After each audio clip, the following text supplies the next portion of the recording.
Bon, alors on recolle le premier panneau. Voilà, c'est collé. Laissez sécher. Là, j'ai posé un seau exprès pour faire du poids dessus. Et puis, je suis en train de refixer le deuxième. Alors, étant donné que j'ai pas de connecteur, d'ailleurs, il n'y en avait pas, ça avait été monté à l'arrache. Ils avaient fait un espèce de nœud avec les fils. Ben, moi, j'essaye de faire au moins une soudure. Faire un truc qui soit un peu plus sérieux, quoi. Au moins une soudure dessus. Voilà. Bon, ben, je viens de rebrancher mes panneaux. Parce que, évidemment, j'avais tout débranché, hein. Faut pas rigoler.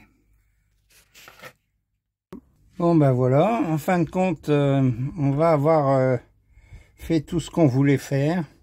Il nous reste plus qu'un truc, mais bon, c'est le clignotant arrière. On a changé les triangles avant. On a changé les disques de frein. On a changé les plaquettes, bien sûr, en changeant les disques. Hein. On a changé le volet de la vanne EGR. Parce que bon, il déconne, bien sûr. Donc on a changé le volet de la vanne EGR. On a également changé tous les tuyaux de dépression parce qu'ils commençaient à vieillir et à devenir plus ou moins poreux, quoi. Voilà. Je vais donc avoir refait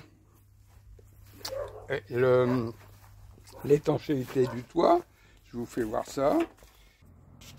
Alors j'ai refait toute l'étanchéité du toit. Donc j'ai commencé bien sûr par nettoyer le toit complètement, réparer le petit trou que j'avais fait. J'ai maintenant fait un joint tout le tour, au silicone bien sûr. Et ensuite poser toute la bande noire que vous voyez, qui est une bande adhésive goudronnée, qui permet d'éviter vraiment les problèmes d'infiltration. Enfin, c'est ce qu'on m'a dit et donc c'est pour ça que je l'ai fait. Maintenant, on va voir si c'est vrai. Je saurai ça très rapidement parce que dans notre belle région picarde, il est bien rare que dès la fin août, on n'ait pas un petit peu d'eau quand même de temps à autre. Pas trop souvent, une journée sur deux, mais bon voilà. Non, je plaisante quand même, heureusement, parce que je crois qu'il n'y aurait plus de picarde du tout s'il pleuvait une journée sur deux. Déjà qu'on en a tous ras-le-bol, alors bon. Ben voilà, bon, maintenant je souhaite que ça aille. On va voir ce que ça va pouvoir donner. Alors les panneaux sont recollés, refixés. Et là c'est un seau d'eau que j'ai posé dessus pour faire du poids sur le deuxième. Maintenant que... Ouais, ben maintenant je vais pouvoir le retirer, la colle elle sèche. Voilà. Bon, alors les amis, je vais vous faire voir... pratiquement, on va dire, le travail fini à 98%, mais là, je suis obligé d'arrêter parce que on est dans une période où il pleut. Il tombe... je dis pas qu'il pleut toute la journée, mais enfin, on a quand même pas mal de pluie, ce qui fait que il n'est pas possible de continuer à travailler dans des conditions comme ça. Alors j'ai heureusement eu le temps de faire ce qui pressait le plus, c'est-à-dire le devant. Alors je vais vous faire voir les nouveautés. En fin de compte, ce sera plus facile à vous faire voir qu'à vous expliquer. Bon, alors vous vous rappelez que je vous avais fait voir que j'avais fait l'entourage du toit avec les bandes noires. Alors bien sûr, il fallait encore que je donne un coup avec une peinture, on va dire, une peinture blanche pour finir l'étanchéité. Malheureusement, comme vous pouvez le constater, vous voyez, le toit du camping-car est tout mouillé. Hein, bon, je suis en Picardie, hein. Il pleut quand même beaucoup plus souvent qu'on a de canicule. Donc, donc voilà, j'ai eu le temps de faire la casquette, parce que c'est le plus important, c'est le devant du camping-car. Parce que là, vous ne le voyez pas, l'eau, elle ne stagne pas, parce que quand je suis garé, je me gare toujours de façon à pencher vers l'arrière. Avec mes cales, je monte, et mon camping-car penche vers l'arrière, donc tranquille. Mais quand je roule, je me regarde pas comme ça à chaque fois. Donc il faut absolument que ce soit bien étanche.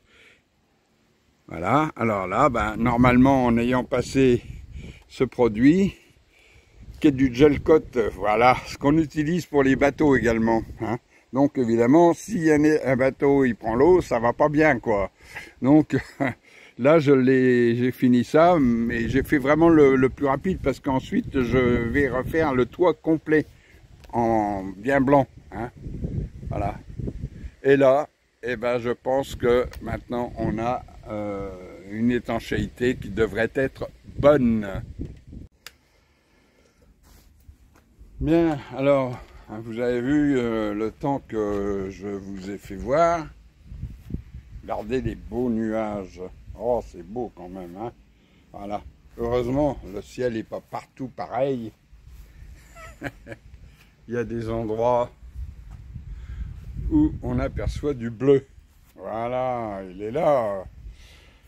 Bon, bah c'est tout, quoi. Hein, on est habitué. Et puis, de toute façon, on a eu une année quand même relativement exceptionnelle, avec des pluies tout le printemps, même je dirais jusqu'au mois de juillet, et à partir de la mi-juillet jusqu'à, allez, on va dire fin août, hein, on va être sympa, on a été à peu près tranquille. Voilà. Bon, bah là, bah maintenant c'est reparti, il pleut.